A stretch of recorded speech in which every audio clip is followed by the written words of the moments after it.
Hey, welcome back. All right, now that we saw a little introduction there to the render tree and the material manager, you should be a little bit more comfortable in those two windows, in those two work environments.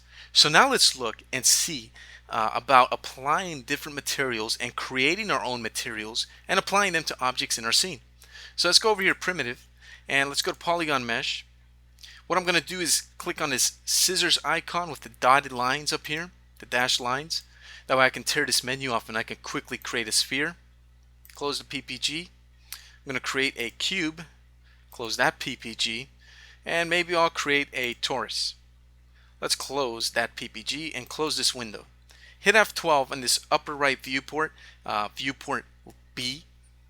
And F12 will simply maximize the view. I'm going to take the cube, move it over. Take the sphere, move it over, just so that this stuff isn't on top of itself. And I'm going to switch over here to a shaded view mode. I'm going to take the grid off by hitting G on the keyboard, so now I have three objects to play around with. Okay, so all three of these objects have the default scene material applied to them. Let's open up the material manager. Hit Control and 7 to do that quickly. Here's the material manager. Okay, we have one material in our scene. That's the scene material, which is the default material, and if I click on it, the shader network for it will pop up here in the render tree. So we have the render tree down here, and we can start to work with that render tree. Okay, so how do we create new materials and apply them to our objects? Well, there's a couple of ways that we can do this. So I'm going to show you two ways in XSI to do this pretty quickly and easily. I'm going to close the material manager. Way number one, we can select an object, like the cube for example. We can go up to the Get menu and click on the Material button, and in this sub menu we can go ahead and click on one of these materials that are already in this menu. So what are the benefits and what are the drawbacks to using this menu? Well, the benefit is it's a pretty quick and simple menu to use. You just come up here, click on this, a sub menu opens, and you can just click on, say, a Fong material, a Lambert, whatever you want. I'm going to go ahead and I'm going to pick a Lambert. And if I left click it, this PPG for the new Lambert that I created pops up. Let me close that. It looks like nothing happened to the cube. That's because it has a Lambert shader, but the Lambert shader by default is gray, so it automatically camouflages with these other shaders over here, or this one other shader, the default shader. Don't fear, however, our Lambert shader was created with a new material on this cube. So let's hit Control and 7 to open up the material manager. Now you notice we have two materials. The default scene material we initially started the scene with, and now we have this new material. And it's just called material by default. That's the new name of the material by default. XSI just calls it material because it has no idea what you want to call this material. So what we can do is we can double click on this material node and we can come up here and change the name from material to say cube mat. And that's just my little naming convention for materials. You can call it anything you want. Anything.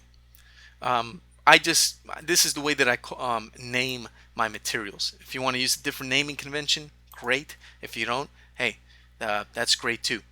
Okay, so here's our new material called cube mat. And what object is this material attached to? If we go down here and switch from the render tree tab to this tab, the one that says who uses, what happens is a list of objects that are using that material pops up. So if I click on the scene material, here's the list of objects that are using that material. If you remember, the sphere and the torus are still using that material, so that's why they pop up in this list. So I can quickly see in the material manager, okay, what objects in my scene, out of the thousands of objects in my scene, are using the scene material? Oh, only two, the sphere and the torus. And what objects are using the cube material? Simply click on the cube material. That's right, the cube is using the cube material. Okay, so let's go back to the render tree tab over here. Here's the Lambert shader that I created, and it's automatically attached to the material node of the cube. Okay, so when I created a material using the menu item up here, the material menu item, that's exactly what it did. I clicked on Lambert, and under the hood, behind the scenes, this is what XSI did. Gave a new material to the cube, and it assigned the Lambert shader to that material node. Simple enough, right?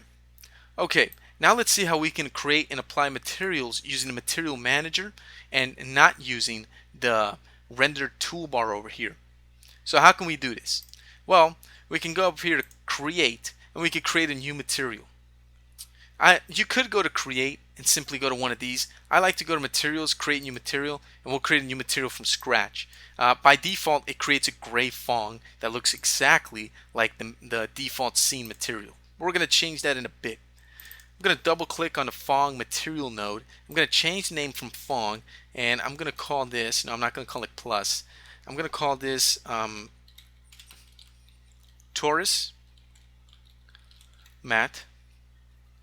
Okay, close that. Now let's say I don't want it to be a Fong. Well, that's actually very easy to change. Let's go here to nodes, go to illumination, and we don't want to use a Fong. And we don't want to use a Lambert either because we're already using that for the cube. Let's use something else. Let's use a blend, for example. Ooh, that's exciting. So here's the blend. Now what we can do, simply take the blend, hold down shift and connect it to the surface, shadow, and photon ports that the Fong used to be connected to. We can take this Fong and simply hit delete on the keyboard to get rid of it. And now if we hit Control R to rearrange our network here, it organizes it nice and neat. And here's our blend connected to our Taurus material. So let's open up the blend parameters, change the diffuse color to say blue, and now we have a blue Taurus. So double click the name bar up here of the material manager to hide it. Now if we do a render, we'll see that the Taurus is still gray. So what's going on? Is XSI broken or what's happening? Well, no, XSI is not broken. What happened was we created this new material, but we never told XSI assign this material to the Taurus. So we have to do that now. So we can do that a couple of ways. We can select the Taurus, come back to the material manager, right click on the Taurus material, and we can click on assign to selection. Once we do that, it looks like nothing happened. When we go back to our scene, voila, there it is. Now we have a blue Taurus. That's because the Taurus now has this blue blend material assigned to it. Okay? Another way that we could assign is a little bit different. Let me undo, hit Control Z to undo that really quickly so the Taurus goes back to the default gray material. What we can also do is take materials from here in the material manager and drag and drop them in our scene. So let me change the size of this window so you can see what I'm talking about. Okay, here's our Taurus. Here's our blue blend material. I can left click, drag and drop that material on top of the Taurus. And when I do that, voila, again. The material is applied magically to the Taurus. Okay, it's not magic. It's the wonders of computer programming and software engineering. But there you go. I think you get the idea. Okay, so the material manager is very awesome tool for working with materials and shaders inside of XSI. As you can see, we can use it to create and apply materials. We can use it to organize our materials, rename our materials, change the shading networks of the materials inside the built-in render tree. We can even use it to check and see what objects are used in the materials. So it's a great organizational tool for your materials. So really the material manager is the main place to come to when working with materials. Okay, so let me hide that for the moment. Alright, now XSI comes with a neat little package of preset materials and shaders that you can use. We can use this to quickly achieve different types of interesting effects and shader types without actually having to create them ourselves.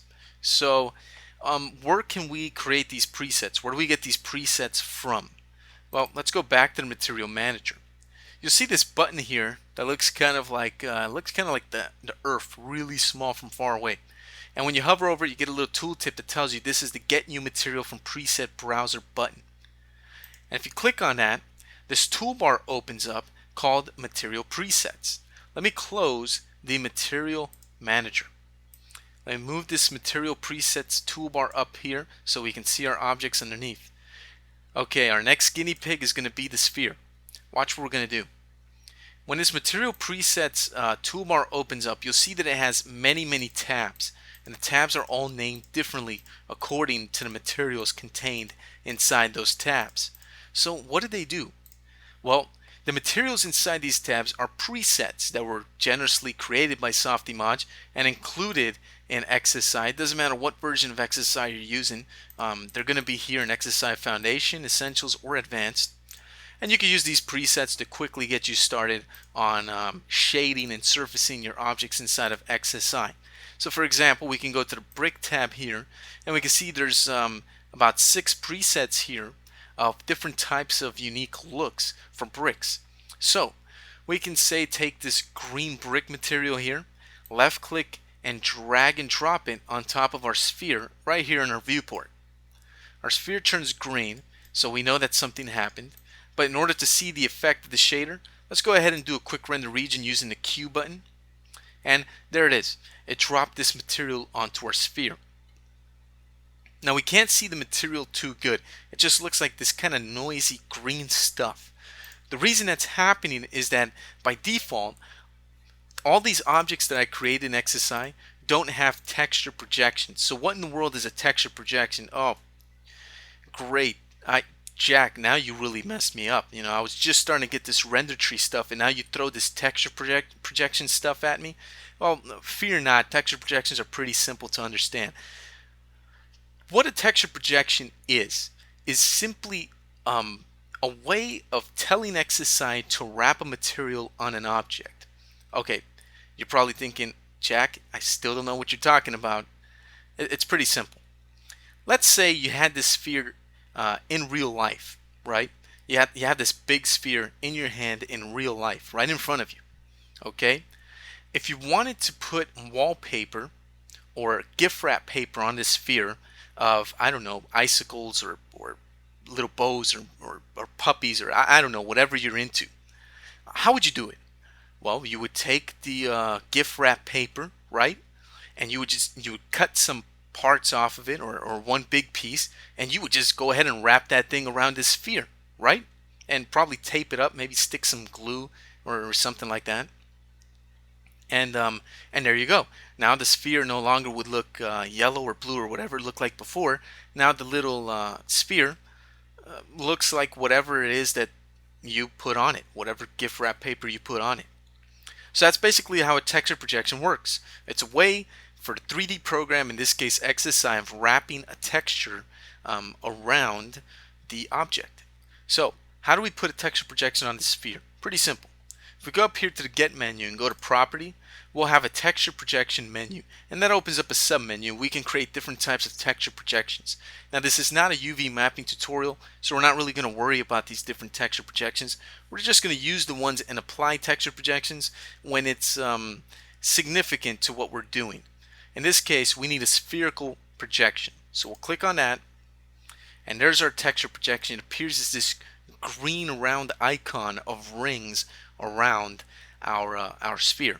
Now if we do render region, notice the material looks a lot different now, doesn't it? Now it looks proper. Now it looks like it makes more sense. Now it looks more like the little thumbnail view. Okay, so there's our strange green glowing bricks. I guess you could use this for the wall of an interior alien spaceship or something. I don't know. Okay, so that's basically how this works. So you can use these material presets to go ahead and drop them onto your objects and exercises. As you can see, if you take some time on your own time and look through this, you can find there are quite some interesting material presets to be used in your XSI projects. So we have fabrics, flesh, we have metal and organic and retro, whatever that is. We've got metals and primary and secondary colors, glass, all kinds of crazy stuff. So in your free time, feel free to go in there and experiment with these. See what kind of crazy looks you can come up with. That's some pretty interesting stuff. So I'm just clicking and dragging these materials on here and getting all kinds of crazy effects. Okay, so I think now you get the idea of the power of the material manager and how you can use it to create different types of materials, and also how to manipulate some of these shader networks. So I'm going to end this video here, and we'll continue on in the next video further into shaders in XSI.